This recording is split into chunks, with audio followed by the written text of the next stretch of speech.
అందరికి కూడా నమస్కారం. ఈరోజు పాల్గొనడమే కాక నిజామాబాద్ జిల్లా అంతా కూడా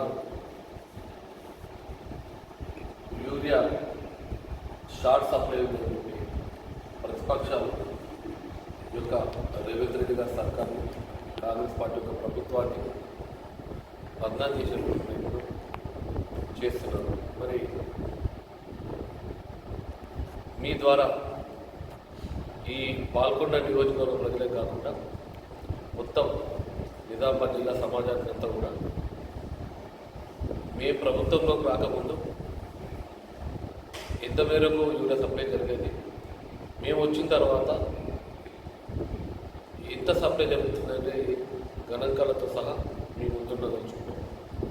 ముఖ్యంగా మనందరూ కూడా తెలుసు, యూరియా అనేది కేంద్ర ప్రభుత్వం సప్లై చేస్తుంది. ఆ విషయం ప్రతిపక్షాలకు కూడా తెలుసు. అడప అక్కడక్కడ సప్లై షార్ట్ వల్ల యూరియా షార్టేజ్ వస్తున్న విషయం మనకు కూడా తెలుసు. తెలంగాణ రాకముందు బాగా ఇబ్బంది ఉండేది. తెలంగాణ వచ్చిన తర్వాత అంటే తెలంగాణతో సంబంధం లేకుండా కేంద్ర ప్రభుత్వం తీసుకొచ్చినటువంటి చర్యల ద్వారా యూరియా బ్లాక్ మార్కెట్కు తరలకుండా వారు చేపట్టిన చర్యల ద్వారా యూరియా అంతా కూడా పబ్లిక్కి 95%, 99% రైతాంగానికి అందుబాటులోకి వచ్చింది. ఎటువంటి బ్లాక్ కాకుండా అప్పుడప్పుడు చిన్న పొరపాటు జరుగుతుంటాయి. గతంలోనే నాకు గుర్తుంది, ప్రధానమంత్రి మోడీ గారు చెప్పారు, కొద్దిగా యూరియా షార్టేజ్ అవుతుంది, జాగ్రత్తగా వాడండి, కొద్దిగా ఇబ్బంది పడకుండా తక్కువ వాడడం అలవాటు చేసుకునేది మనకు ప్రధానమంత్రి గారు చెప్పారు. మన నిన్న వార్తాపత్రికల్లో వచ్చింది. మరి అదేవిధంగా మన బీజేపీ నాయకులు కూడా చెప్తున్నారు, ఎప్పుడైనా గత టీఆర్ఎస్ పార్టీలైనా ఈరోజు కాంగ్రెస్ పార్టీలైనా సప్లై చేసేది ఇక్కడ రాష్ట్రంలో ప్రజలకు అందించేది రాష్ట్రంలో ఏ ప్రభుత్వం అధికారంలో ఆ ప్రభుత్వం అందిస్తుంది. కానీ రాష్ట్రానికి అందించాల్సింది కేంద్రమైన కూడా అందరూ ధృవీకరిస్తున్నారు. ఇంత జరుగుతున్నప్పటికీ ప్రజలను యూరియా షార్టేజ్ అని చెప్పి ప్రజలను అయోమయానికి గురి చేస్తూ ప్రజలను రెచ్చగొట్టి కొంతమంది డబ్బున్న వాళ్ళు, పెద్ద రైతులు యూరియా బ్లాక్ చేయడం జరుగుతుందని ఈ రిపోర్ట్ ద్వారా మనకు అర్థమవుతుందని. దీంట్లో ఈ ప్రతిపక్షాలు చేసే ఆగడాల్లో, వాళ్ళు చేసే పైత్యపు పనులలో, ఈ విపరీతమైనటువంటి ఈ పత్రికా విలేకరుల సమావేశం ద్వారా ప్రజలను అనుమానం తావించే విధంగా వాళ్ళు ప్రవర్తిస్తున్నారు, ప్రజలు ఇబ్బంది గురి చేస్తున్నారు. నేను ప్రతిపక్ష పార్టీలందరూ కూడా విజ్ఞప్తి చేస్తున్నా, మీకు ఎక్కడ కూడా యూరియా కరువు లేదు. మరి ముఖ్యంగా ప్రశాంత్ రెడ్డి గారికి కూడా తెలియజేస్తున్నా, మీరు గతంలో మంత్రిగా పనిచేసిండ్రు, పెద్ద పెద్ద హోదాలలో పనిచేసిండ్రు. ఇటువంటి చీప్ ట్రిక్స్ వాడి ప్రభుత్వానికి వస్తున్నటువంటి మంచి పేరును, రేవంత్ రెడ్డి గారి సర్కార్కి వస్తున్నటువంటి మంచి పేరును మీరు బద్నాం చేసే ప్రయత్నం చేసి పలిచినబడద్దని వారికి నేను విజ్ఞప్తి చేస్తున్నాను. ప్రభుత్వం ఏర్పడినప్పటి నుంచి 2022-23 యావత్ నిజామాబాద్ జిల్లాలో అన్ని సొసైటీలకు 27,782 మెట్రిక్ టన్నుల యూరియా సరఫరా జరిగేది. 23-24 పార్టీ అధికారంలోకి వచ్చిన తర్వాత, కాంగ్రెస్ ప్రభుత్వం ఏర్పడిన తర్వాత, రేవంత్ రెడ్డి గారి సర్కారం ఏర్పడిన తర్వాత 27,000 మెట్రిక్ టన్నుల కాస్త 35,000 మెట్రిక్ టన్నులకు చేరుకుంది. మరి దాని తర్వాత 24-25 ఆర్థిక సంవత్సరంలో, అంటే మన మార్చి వరకు వచ్చిన ఆర్థిక సంవత్సరంలో ఖరీఫ్కి ఇచ్చినటువంటిది 35,459 మెట్రిక్ టన్స్. మరి ఈ సంవత్సరం ఖరీఫ్ ఈరోజు వరకు 42,832 మెట్రిక్ టన్నుల యూరియా సరఫరా చేయడం జరిగింది నిజామాబాద్ జిల్లా. అంటే గత సంవత్సరం 35,000 టన్నులు జరిగితే ఈ సంవత్సరము 42,000 చీలుక సరఫరా, యూరియా సరఫరా నిజామాబాద్ జిల్లా కందింది. అంటే ఎక్కడ తక్కువ పడ్డదో ప్రతిపక్షాలన్నీ, ప్రశాంత్ రెడ్డి పెద్ద గుర్తు పెట్టుకుని వస్తున్నాడు, ఆయన కూడా తెలుసుకుంటే బాగుంటుందని చెప్పి మేము తెలియజేస్తున్నాం. మీ ద్వారా సమాజానికి తెలియజేస్తున్నాం. రైతులందరికీ విజ్ఞప్తి చేస్తున్నాం, ఎక్కడ యూరియాను కొడుతుందని అధికంగా కొనుగోలు చేసి డబ్బున్న వాళ్ళు, డబ్బు లేని వాళ్ళకి ఇబ్బంది గురి అయ్యిందని వారికి కాంగ్రెస్ పార్టీ తరఫున నా తర్వాత విజ్ఞప్తి చేస్తున్నాను. ఇది ఇప్పటివరకు చెప్పిన ఈ గణాంకాలన్నీ కూడా నిజామాబాద్ జిల్లాకు సంబంధించింది. ఇకపోతే మన పాల్గొండ నియోజకవర్గానికి 22-23 సంవత్సరంలో 7,181 మెట్రిక్ టన్నుల సరఫరా జరిగితే 23-24 ఆర్థిక సంవత్సరంలో 9,861 మెట్రిక్ టన్నుల సరఫరా జరిగింది. మరి గత సంవత్సరం 9,795 మెట్రిక్ టన్నుల సరఫరా జరిగింది. ఈ రోజు ఇప్పటి వరకు 11,247 మెట్రిక్ టన్నుల సరఫరా జరిగింది. షార్టేజ్ ఎక్కడుందో కేవలం ప్రతిపక్షం చేసే ఆరోపణ, అక్కడక్కడ సన్నకారుల రైతులకు దొరుకుతలేదు. అంత వాస్తవం. అది ఎందుకు దొరుకుతలేదో ప్రశాంత్ రెడ్డి గారు కానీ ప్రతిపక్ష పార్టీలన్నీ కూడా ఆలోచించి ప్రజలని అయోమయానికి గురి చేయకుండా షార్టేజ్ ఉందని చెప్తే అందరూ కూడా బ్లాక్ చేసే ప్రయత్నం చేస్తారు. మన అందరూ కూడా తెలుసు. ఉల్లిగడ్డ ధర గతంలో 10 రూపాయల ఉల్లిగడ్డ ధర షార్టేజ్ చేసి 500 రూపాయలకు కిలో వెళ్ళినటువంటి సందర్భం కూడా మనం చూసినాం. రాష్ట్రాలే ప్రభుత్వాలు ఊరిపోయినటువంటి మనము ఢిల్లీలో సర్కారు చూసినాం. ఇట్లా ప్రజలను ప్రతిపక్షాలను కూడా అయోమయానికి గురి చేయకుండా రైతులందరూ కూడా సమన్వయం పాటిస్తుంటే ఎక్కడ షార్టేజ్ లేదు, యూరియా పుష్కలంగా ఉన్నది. మీరు అనవసరంగా ఇబ్బంది పడద్దని రైతులకు తెలియజేస్తున్నారు. పెద్ద రైతులందరూ కూడా విజ్ఞప్తి చేస్తున్నాం. అనవసరంగా మీరు స్టాక్ చేసుకొని పేద రైతులకు కొరత సృష్టించవద్దని విజ్ఞప్తి చేస్తున్నాం. మరి అదేవిధంగా నిన్న ప్రశాంత్ రెడ్డి గారు మాట్లాడుతూ ఈ యూరియా సాగుతోని ప్రభుత్వాన్ని బదనాం చేసే ప్రయత్నం చేస్తున్నాం. మీ అందరూ కూడా చెప్పాలి, ప్రజాపాలన రేవంత్ రెడ్డి గారు సర్కారు ఏర్పడిన తర్వాత ఏ విధంగా అభివృద్ధి పనులు జరుగుతున్నాయో మీరు అందరూ కూడా చూస్తున్నాం. వాళ్ళు ప్రతి సంవత్సరాలు అధికారం నుండి వారు పూర్తి అయినటువంటి వాగ్దానాలను కూడా ఈరోజు రేవంత్ రెడ్డి గారు సర్కారు వచ్చిన తర్వాత ఎటువంటి సెన్సేషన్ స్టేట్మెంట్ లేకుండా చిన్నగా ప్రజలకు అందే విధంగా అన్ని స్కీమ్లు కూడా ఒక్కొక్కటి నెరవేరబడుతున్నాయి. మరి 10 సంవత్సరాలు అధికారం ఉన్నారు, టీఆర్ఎస్ పార్టీ అధికారం ఉన్నది. 2017-18లో ఆ రోజు ఉన్నటువంటి గౌరవ ముఖ్యమంత్రి చంద్రశేఖరరావు గారు ఏం చెప్పారు, రైతులకు సరిపడా అంతా యూరియా అంతా కూడా ఉచితంగా ఇస్తామని చెప్పి తెలియజేయలేదు. ఎక్కడ ఉచితంగా ఇచ్చారో ఈ సమాజం అంతా కూడా ఆలోచించారు. అదేవిధంగా రుణమాఫీ చేస్తామన్నారు. విడతల వారిగా ₹1,00,000 రుణమాఫీ చేసి దాన్ని పెద్ద పెద్ద పండుగలు చేసుకున్నారు. ఇట్లా అనేకమైన హామీలు, ఇంటికో ఉద్యోగం ఇస్తామన్నారు, ప్రతి ఒక్కరికి డబుల్ బెడ్రూమ్ ఇస్తామన్నారు. 10 సంవత్సరాల అధికారులు పూర్తి అయినటువంటి హామీలను కూడా రేవంత్ రెడ్డి గారు సర్కారు వచ్చిన తర్వాత 55,000 ఉద్యోగాలు కాంగ్రెస్ పార్టీ సృష్టించి ప్రజలకు ఇచ్చింది. సరే, దీనికి అంతా తతంగం కూడా గతంలో జరిగినప్పుడు కూడా టీఆర్ఎస్ పార్టీ కాలయాపన చేసింది. ఎందుకు చేసిందో మనందరం ఒక్కసారి ఆలోచించుకోవాలి. ఒక ఉద్యోగం ఇస్తే 50,000 రూపాయలు జీతం అవుతుంది.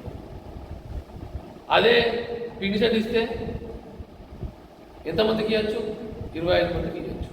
ఒక కుటుంబానికి ఇస్తే 3 ఓట్లు వస్తాయి. 25 కుటుంబాలు ఇస్తే 75 ఓట్లు వస్తాయి. అని ఆశతోని, దుర్బుద్ధితోని ఏ విధంగానైతే 58 సంవత్సరాలకు రిటైర్ అయితే వాళ్ళకంటే రిటైర్మెంట్ బెనిఫిట్స్ ఇవ్వాలనే 60 సాకుతో ఆ రోజు టీఆర్ఎస్ పార్టీ ఉద్యోగులు మోసం చేసిందో, ఉద్యోగులతో నిరుద్యోగులు మోసం చేస్తే కాలయాపనతో అన్ని పోస్టులు పరీక్షలు నిర్వహించి ఫలితాలు ఇవ్వకుండా ఆపెడితే రేవంత్ రెడ్డి గారు ప్రభుత్వం వచ్చిన తర్వాత విద్యార్థులకు ఇబ్బంది పడద్దు, చదువుకున్న విద్యార్థులు, సెలెక్ట్ అయిన వారి విద్యార్థులు ఏదైతేనేమి సరే పెన్షన్లు తర్వాత ఇచ్చుకున్నా సరే పెన్షన్ ఇస్తే పెద్దోళ్ళకైతుంది, మరి ఈ ఉద్యోగాలు ఇస్తే వాళ్ళ పిల్లల భవిష్యత్తు బాగుంటుంది, కుటుంబాలు బాగుపడతాయని ఒక పెద్ద మనసుతోని ఉద్యోగాలు ఇచ్చినటువంటి ఘనత రేవంత్ రెడ్డి గారిది, కాంగ్రెస్ పార్టీ ప్రభుత్వాన్ని. మరి ఇటువంటి ప్రభుత్వాన్ని వాళ్ళ సంకుచిత నిర్ణయాలతో ఆ రోజు ప్రజలను మోసం చేస్తే ఈరోజు ఒక న్యాయంగా ప్రజలకు అందాల్సిన ఏవైతే ప్రభుత్వ పరంగా ప్రజలకు అందాలను సంక్షేమ ఫలాలు, ప్రభుత్వమే ఉద్యోగాలను ఇంత న్యాయంగా ఎటువంటి సంకుచిత నిర్ణయాలు లేకుండా ప్రజలకు అందుబాటులో ఉంటే వాళ్ళ కడుపు మండి ఈరోజు ఈ యొక్క కాంగ్రెస్ పార్టీని టీఆర్ఎస్ నాయకులు పరిశీలిస్తున్నటువంటి విషయం చాలా బాధాకరం. ఇంకా ఇట్లా ఉంటే మనందరం కూడా తెలుసుకోవచ్చు ఏ విధంగా దోపిడీ జరిగేది. గతంలో డబుల్ బెడ్రూమ్ ఇల్లు అమ్ముకునే వాళ్ళు మీ అందరూ కూడా చూసిండ్రు. పాల్గొనే నియోజకవర్గంలో దాదాపు 4,000 ఇల్లు ఇప్పటికే ప్రకటించడం జరిగింది. 3,500 కావాలంటే 4,000 ఇప్పేయడం జరిగింది. ఇంకా కావాలంటే కూడా ఇప్పిస్తాం. నిజమైన పేద ప్రజలకు ఇప్పించే బాధ్యత నాది. నేను ఓడిపోయినప్పుడు కూడా ఆ రోజు చెప్పినా, ఈ రోజు కూడా చెప్తున్నా, ఇంకా 500 కావాలంటే కూడా ఇస్తాం. మీకు అర్హత ఉంటే ఏ ఒక్కరిని కూడా మీ పార్టీ వాళ్ళైనా సరే, బీజేపీ పార్టీ వాళ్ళైనా సరే, పార్టీలకు అతీతంగా, కులాలకు అతీతంగా, వర్గాలకు అతీతంగా ప్రతి ఒక్కరికి ఇస్తామని చెప్పినాం. ఆ రోజు ఇప్పుడు ఇస్తూనే ఉంటామని ప్రశాంత్ రెడ్డి గారు తెలియజేస్తున్నాం. నీ కడుపుమంట ఆపుకొని నువ్వేమైతే చెక్కులో దాదాపు 8 నెలల నుంచి చెక్కులు ఇవ్వడం లేదు, చెక్కులను ఎంఆర్ఓ ఆఫీసులో పంపుతున్నాయి. ఫస్ట్ చెక్కులకు పంపిణీ చేయు ఇమ్మీడియట్గా. నీ పెద్దరికం కాదు, చింత వచ్చిన పులుపు రావాలన్నట్టుగా నీ ప్రభుత్వం పోయినా ఇంకా నీ అహంకారం తగ్గుతలేదు. ప్రశాంత్ రెడ్డి వెంటనే పేద ప్రజలను, ముఖ్యంగా ఆ మహిళలను, పేద కుటుంబాలను ఈ పెళ్లి చేసుకొని దాదాపు నెలలు కాబడుతున్న వారికి రావాల్సినటువంటి ₹1,00,000 చెక్కును ఆపెట్టుకున్నాం. ఎంత మాత్రం మంచిది కాదు. ప్రభుత్వం మాకున్నది, మేము ఇవ్వచ్చు, కానీ నీ ప్రోటోకాల్కు భంగం కలగద్దు, నీ ఎమ్మెల్యే పదవికి భంగం కలగద్దు, నీ ఎమ్మెల్యే పదవికి మర్యాద ఇవ్వాలనే ఉద్దేశంతో నువ్వు. కాబట్టి నువ్వు గతంలో ఒక లెటర్ ఇచ్చినావు, గ్రామ సెక్రటరీలే మీరు పనిచేయండి ఇచ్చినప్పుడు కూడా నీకు మర్యాద ఇస్తూ నీ గురించి ఆపెట్టినాం. వెంటనే రైతు వేదికలలో సమావేశాలు ఏర్పాటు చేయి, ఎంఆర్ఓ ఆఫీసులలో రా, ఇమ్మీడియట్గా ఈ చెక్కులు ఏవైతే 8 నెలల నుంచి దాదాపు 6-8 చెక్కులన్నీ పెండింగ్ ఉన్నాయో వెంటనే కళ్యాణ లక్ష్మి చెక్కులను ఇవ్వాలని మేము వారికి డిమాండ్ చేస్తున్నాం. ఇప్పటికైనా నువ్వు ప్రజల అవసరాలను చూసుకో. గతంలో కళ్యాణ లక్ష్మి చెక్ కావాలంటే నీ బ్రోకర్లకు జాబతిచ్చి నీటిగా సంతకం పెట్టుకుంటే చెక్క అని ఈరోజు ఆ పరిస్థితి లేదు. ఎంఆర్ఓ ఆఫీస్ పోతే ఎంఆర్ఓ ఆఫీస్లోనే ఈ ప్రభుత్వం ఏర్పాటు చేసింది. ఎమ్మెల్యే సంతకం అయితే నీ దగ్గరకు వస్తే నువ్వు వాళ్ళకి ఫోన్ మాట్లాడి నేను ఇస్తున్నాను పెద్దరికం చేస్తున్నావు, అది ప్రభుత్వం ఇస్తున్నది, ఖచ్చితంగా ఇస్తూ ఉంటుంది. నువ్వు ఇక్కడే పెద్దరికం చేస్తే ఆయన ఎమ్మెల్యే కూడా నిషేపించి మా పార్టీకి ఎంపీ ఆ జీవన చేంజ్ చేయించే ప్రయత్నం చేస్తాం. నువ్వు ఇట్లా ప్రజలు ఇబ్బంది పెడితే ఆ పరిస్థితి తెచ్చుకోవద్దు, నీ మర్యాద భంగం కలిగించుకోవద్దు. వెంటనే కళ్యాణ లక్ష్మి చెక్కులను, షాది ముబారక్ చెక్కులను ప్రజలకు పంచాల్సిందిగా కాంగ్రెస్ పార్టీ తరఫున, పాల్గొండ నియోజకవర్గం తరఫున, నేను మా పేద ప్రజల తరఫున నేను మీకు డిమాండ్ చేస్తున్నా.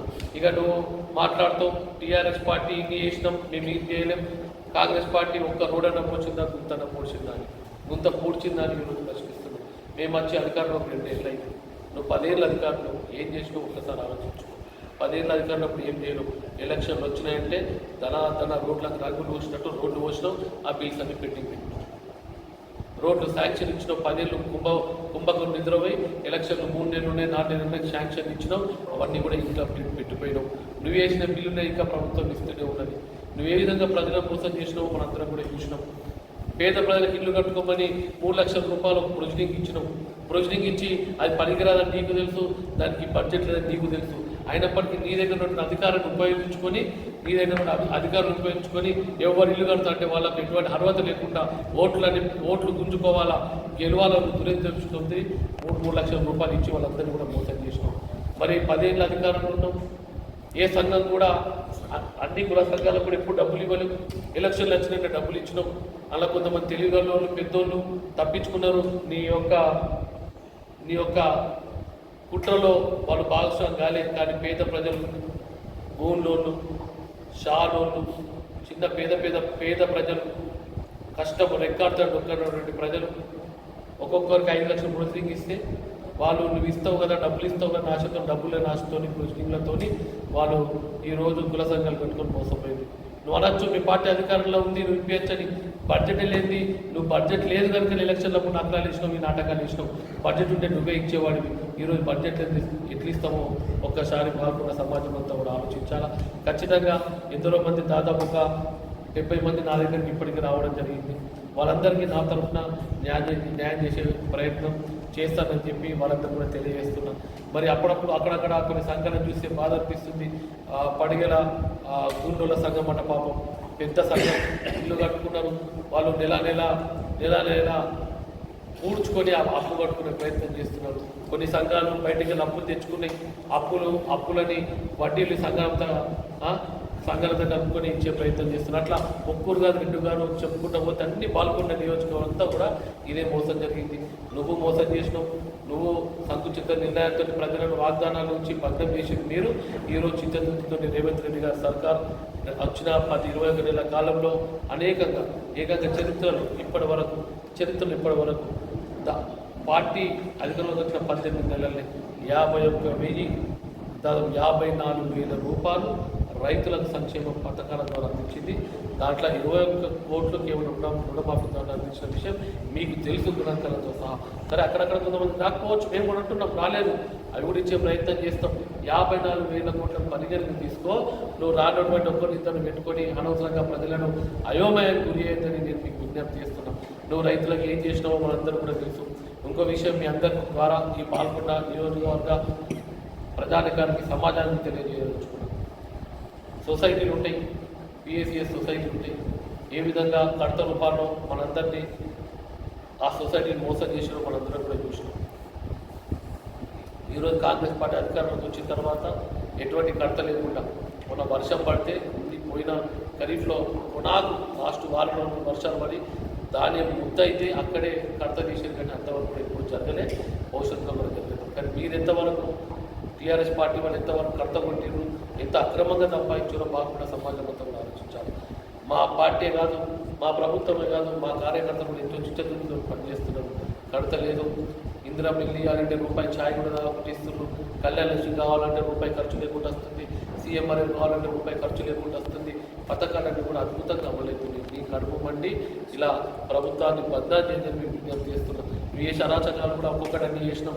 ఏ విధంగా అరాచకాలు చేసినారో ప్రజలందరూ ప్రభుత్వం ఏ విధంగా గుండాయుధం చేసినారో, ఏ విధంగా గంజాయి పెట్టరేగిపోయేదో ఈ పాల్గొన్న నియోజకవర్గంలో నువ్వు నీ తమ్ముడు ఒక చిన్న పిల్లలని నీ ఓట్ల ఆకాంక్షతో ఆ పిల్లలకు బర్త్డేలు దావత్లకు డబ్బులు ఇచ్చుకుంటా వాళ్ళని ఆగం చేస్తూ గంజాయి వైపు తిప్పినటువంటి చరిత్ర నీది.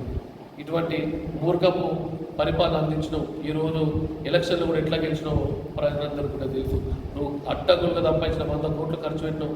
అమాయక ప్రజల పాపం ఒక 15% ఓటు తారుమారైంది. 15% ఓటు తారుమారై ఈరోజు కాంగ్రెస్ పార్టీ ఓటుకోవడం జరిగింది. ఓటుకు 2,500 ఇచ్చినావు. నీ దోపిడీ సజీవ సాక్ష్యం నేను కాదు, ఎవరు కాదు, పాల్గొన్న ప్రజానికమే నీకు మళ్ళీ వచ్చే ఎలక్షన్లు చెప్పగండి తప్పకుండా చరమగీతం పాడతారు. మరి పాల్గొనే నియోజకవర్గ ప్రజలందరూ కూడా ఒక విజ్ఞప్తి, మరి ఇక్కడ జరుగుతున్న విషయాలు కూడా మీకు చెప్పాలి. నిజామాబాద్ జిల్లాలో 5 నియోజకవర్గాలు, నిజామాబాద్ జిల్లాలో 5 నియోజకవర్గాల్లో 25 సొసైటీలు రద్దుకు గురైతే పాల్గొన్న నియోజకవర్గంలో 12 రద్దుకు గురైనాయంటే, ఉన్న 19లో 12 రద్దుకు గురైనాయంటే ఎంత అవినీతి జరిగిందో పాల్గొన్న ప్రజానికమంతా కూడా ఆలోచించాలి. 12 ఈ ఫిగర్ తీసుకొని మీ అందరు గురిస్తాయి గణాంకాలని కూడా 12, ఇంకా 7 సక్రమంగా ఉన్నాయని చెప్తలేదు. కాకపోతే అక్కడ 1-2 సక్రమంగా ఉన్నాయి, మిగతా కూడా అవినీతి జరిగింది. ఈ 12లో ఎంతైతే అవినీతి జరిగిందో అంత పెద్ద ఎత్తున జరగలేదు. ఇప్పటికైనా గౌరవ ప్రశాంత్ రెడ్డి గారు నోరు చించుకుని అవ్వడం కన్నా నువ్వు చేసిన అన్యాయం, ఈ పాపాలు మామూలు పాపాలు కావు, ఏదో ఒక రోజు నీకు అనుభవించడం తప్పదు. నువ్వు అక్కడ రాష్ట్రంలో వాళ్ళు అరాచకం చేస్తే, నువ్వు ఈ పాల్గొన అరాచకం చేస్తే, నీ యొక్క లీడర్లు ఈ గ్రామాల మీద అరాచకం చేసే విషయం. దీని ద్వారా 25 పిఎస్సిఎస్ సొసైటీలు రద్దయితే 12 పాల్గొండ నియోజకవర్గంలో ఉన్నాయంటే ఎంతవరకు అభివృద్ధి జరిగింది ఒకసారి పాల్గొండ ప్రజలు కూడా ఆలోచించుకోవాలి. ఇక యూరియా సరఫరా ఇంతకుముందు అన్నీ కూడా ఫిగర్స్తో సహా చెప్పా. ఈ ఫిగర్స్ అన్నీ కూడా, ఈ డాటా అన్నీ కూడా ప్రింట్కి ఇస్తా. మీ ద్వారా ప్రజానికాన్ని తెలియజేసి మరి పెద్ద రైతులకు విజ్ఞప్తి చేస్తున్నా, యూరియాని అనవసరంగా ఆపకుండా, అనవసరంగా మీరు బ్లాక్ చేయకుండా, కొరత ఎక్కడో వస్తా అని చెప్పి అనుమానంతో కొరత సృష్టించకుండా సన్నుకారు రైతులకు ఉండే విధంగా పెద్ద రైతులందరూ కూడా సహకారం అందించి అందుకే విజ్ఞప్తి చేస్తున్నా. అయినప్పటికీ అక్కడక్కడ రాలేదు, ఇంకా కూడా ప్రభుత్వం ఇచ్చే ఏర్పాటు చేస్తుంది. ప్రభుత్వంతో మాట్లాడడం ఇవన్నీ వస్తాయి. ఇక నువ్వు అభివృద్ధి విషయం మాట్లాడుతూ నువ్వు అంతా ఇచ్చిన డూప్లికేట్ ఇప్పుడే చెప్పినాం. ఏ విధంగా సొసైటీల ద్వారా అన్యాయం జరిగిందో, ఏ విధంగా కళ్యాణ లక్ష్మి ద్వారా నీ కార్యకర్తలు నువ్వు చూసుకున్నారు, ఏ విధంగా సీఎంఆర్ఎఫ్ల ద్వారా ప్రజలు ఏ విధంగా ఇబ్బంది పెట్టినారు, ఏ విధంగా రైతు రుణమాఫీ చారాన్ని ఇచ్చిందని ఎంత పెద్దగా ఊహించుకున్నాం. మరి అట్లనే పేద ప్రజలకు ఇల్లు కట్టుకుని ఓట్లు దొడ్డుకునే క్రమంలో 3 లక్షల ప్రొసీడింగ్ ఇచ్చి ఆ రోజు ప్రజలను మోసం చేసినాం. సొసైటీల కుల సంఘాలకు ప్రొసీడింగ్స్ ఇచ్చి డబ్బులు లేకుండా, బడ్జెట్ లేకుండా మోసం చేసినాం. మరి టెంపుల్లకు, ముఖ్యంగా టెంపుల్లకు లాస్ట్ దేవుడి మీద కూడా రాజకీయం చేసినాం. అన్ని విలేజ్ కమిటీలు, విలేజ్ ఎవరైనా వచ్చి గుడికి కాంట్రిబ్యూషన్ కావాలంటే కాంట్రిబ్యూషన్ కడితే 25% కాంట్రిబ్యూషన్ కడితే 75% ప్రభుత్వం. ఈ విషయం మనందరికీ కూడా తెలుసు. ఇట్లా అనేకంగా ఎవరు వచ్చినా ఎవరు వచ్చినా కాంట్రిబ్యూషన్ కట్టించిందని ఇప్పించారు. ముఖ్యంగా దోమచంద్ర గ్రామం ఒకటి 2016లో కాంట్రిబ్యూషన్ కట్టించి మొన్నటి వరకు రాకపోతే పాపం వాళ్ళ బాధ ఇవ్వలేక మంత్రి గారి దగ్గరికి వెళ్ళి విజ్ఞప్తి చేస్తే మా విజ్ఞప్తిని మన్నించి ఆ 2016 కట్టిన డబ్బులకు మొన్న డబ్బులు ఇప్పించడం జరిగింది మా పార్టీ అధికారంలో వచ్చిన తర్వాత. అట్లా ఒక దోమచంద్ర కాదు, సోన్పేట గ్రామంలో 11 మంది మొత్తం తీసేసి పక్కకు తీసేసి విగ్రహాలు అంటే ఒక పందిరేసి పెడితే వాళ్ళకు కూడా కట్టిన పరిస్థితి. మరి ఆ పరిస్థితిని చూసి ఆ ఫోటో తీసుకుపోయి మంత్రిగా పిలిస్తే, అదేవిధంగా మా సావెల్లో కూడా భీమన్న గుడి నాయక్పోడు ఎంతో ఆరాధించే వాళ్ళ కులదైవం భీమన్న దేవుడు ఒక విగ్రహం అక్కడ గుడి కూడా అదే విధంగా 15 గంటల కూడా లక్ష్మీనరసింహస్వామి టెంపుల్ ఇంకేది బాలరాజేశ్వర టెంపుల్ ఇట్లా అన్నీ కూడా పక్కన పెట్టేసి ఏదో అప్పటి ఎలక్షన్లను ఎట్లా గెలవాలనే ఆలోచనతో అన్ని ప్రజలను మోసం చేసే ప్రయత్నం చేసి ఆ రోజు అన్నీ కూడా బహిర్గతమవుతున్నాయి. నువ్వు చేసిన తప్పులని, నువ్వు చేసే పాపాలని రాజకీయం చేయొద్దనుకోని మేము కూడా ఇవన్నీ పక్కన పెట్టించి మేము కట్టించి డబ్బులు ఇప్పించచ్చు. కానీ ఆ ప్రజల మీద ఆ కక్ష తీసుకున్న ఆలోచన లేదు, ప్రజలు ఇబ్బంది పెట్టిన ఆలోచన లేదు. కనుకనే నువ్వు ఇచ్చినటువంటి ప్రజలు ఇప్పించే ప్రయత్నం చేస్తున్నాం. నువ్వు ఇచ్చినటువంటి ఆ వర్కులు పెండింగ్ ఉన్న కాంట్రాక్టర్కి ఇప్పించి మిగతా వర్కులు కంప్లీట్ చేసే ప్రయత్నం చేస్తున్నాం. నువ్వు డబ్బులు గుడికి డబ్బులు కట్టి ఇప్పించకపోతే ఆ గుడి యొక్క డబ్బులు ఇప్పించే ప్రయత్నం నేను మరి మా పార్టీ మా ప్రభుత్వం చేస్తుంది. ఇప్పటికైనా మా పార్టీని మానుకో. నువ్వు మా రేవంత్ రెడ్డి గారు ముఖ్యమంత్రి కానీ కాలిపోటీ కూడా జరుపు విమర్శించే స్థాయి కాదు. నీది ఎటువంటి బతుకు అందరికి కూడా తెలుసు. ఏ విధంగా ఇంత దోస్తున్నామో నాకు తెలుసు. మా పార్టీ మా ప్రభుత్వం పారదర్శకంగా ఉంది కాబట్టి గర్వంగా రాష్ట్రాలకు సిబిఐ రావాలంటే ఆ యొక్క ప్రభుత్వం యొక్క అనుమతి అవసరం. కానీ మా తెలంగాణ రాష్ట్రంలో సిబిఐ రావాలా, ఏది ఎంక్వైరీ చేయాలన్నా కానీ సిబిఐకి ఒక బ్లాంకెట్ అంటే అప్రూవల్ ఇచ్చేసి ఏదైనా రావచ్చు, ఏదైనా ఎంక్వైరీ చేసుకోవచ్చు అని. అంటే ఎంత పారదర్శకంగా ఉంటే అంత ధైర్యం ఉండాలి మా ముఖ్యమంత్రి గారికి. మీ లెక్క స్కాములు లేవు, మీ లెక్క అవినీతి లేదు, మీ లెక్క దోపిడీ లేదు, మీ లెక్క దౌర్జన్యం లేదు. మా ప్రభుత్వంలో జరుగుతుందంటే కూడా ప్రజాపాలనే, బాల్కొండలో జరుగుతున్న ప్రజాపాలనే ఇట్లనే జరుగుతుంటుంది. నీ దోపిడీని, నీ రౌడీజాన్ని, నీ గుండాయిజాన్ని, నీ యొక్క గుండాలని అంతా బోధించే వరకు నేను ఎప్పుడూ ప్రయత్నిస్తూనే ఉంటా. నీ ఆగడాలు చాలు. ఇప్పటికైనా నువ్వు ఇటువంటి అవాకులు చవాకులు మానుకొని ముఖ్యమంత్రి గారిని విమర్శిస్తే మాత్రం ఊరుకునే ప్రసక్తి లేదని మీకు హెచ్చరిస్తున్నాను. ధన్యవాదాలు.